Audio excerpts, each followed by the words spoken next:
Okay guys, so these are real life geodes. See that glitter and sparkle of the crystals? Very cool. So these guys would be our igneous rock variety. Geodes can form from igneous or sedimentary rock.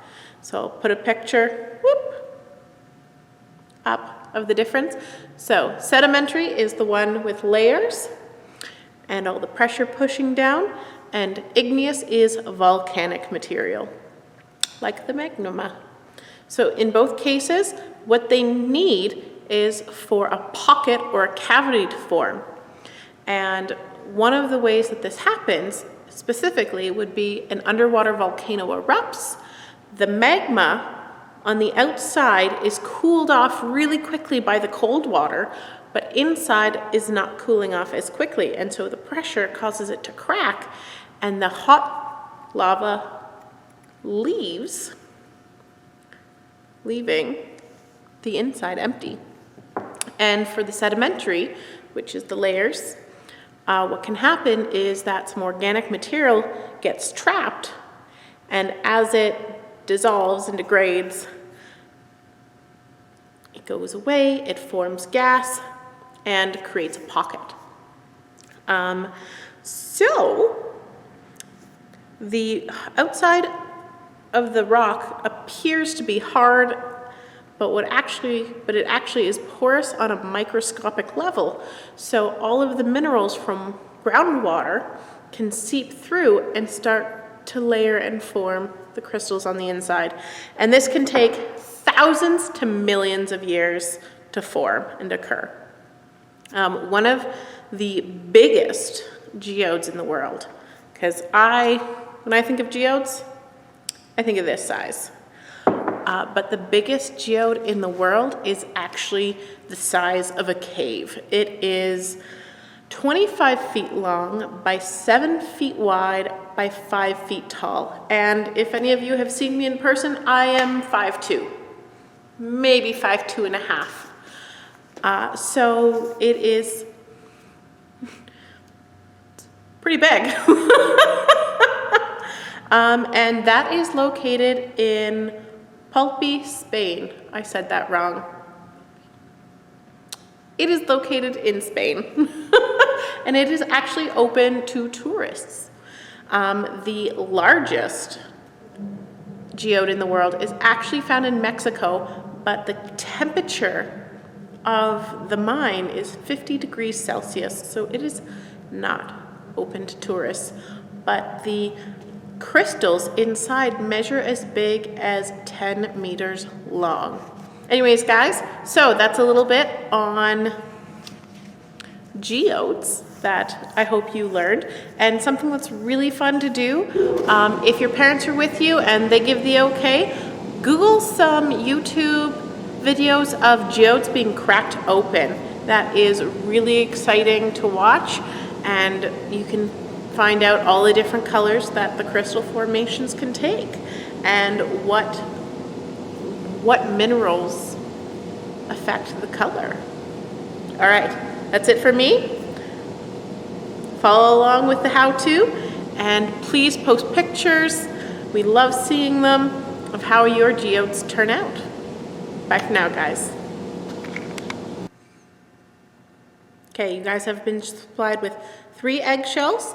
These have been washed and sanitized. Some of them still have the membranes on the inside, but they are good to go. You have a little package of glue. You'll have to supply your own paintbrush.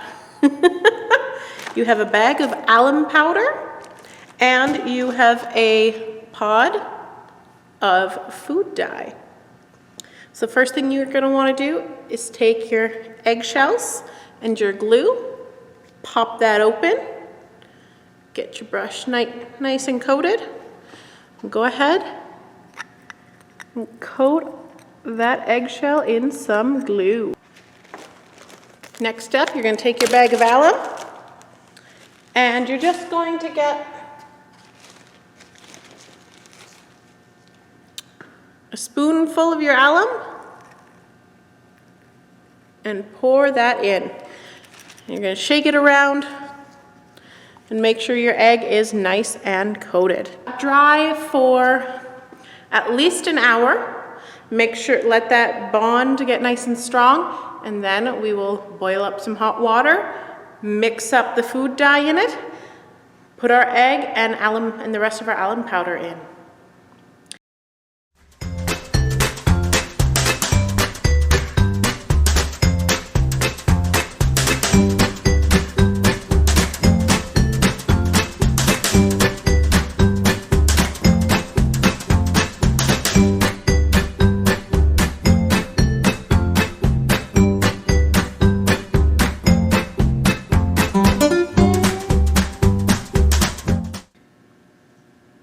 Okay guys, it has been about 12 hours, so we're gonna see what we have going on. It looks like ours has not set enough. So we have one little guy in here that has started to form. That's not quite what I was expecting. And let's see our other guy. Uh-oh. He has a wad of glue on him and a couple little dimples. So what might have happened with mine is I only let the glue rest for about an hour, maybe an hour and a half. And some places recommend that you let it dry for a full 12 hours. I may have made an uh-oh there in that not following that recommendation. So make sure you let yours dry. I'm gonna put this back in the water. Maybe these guys just need a little bit of extra time.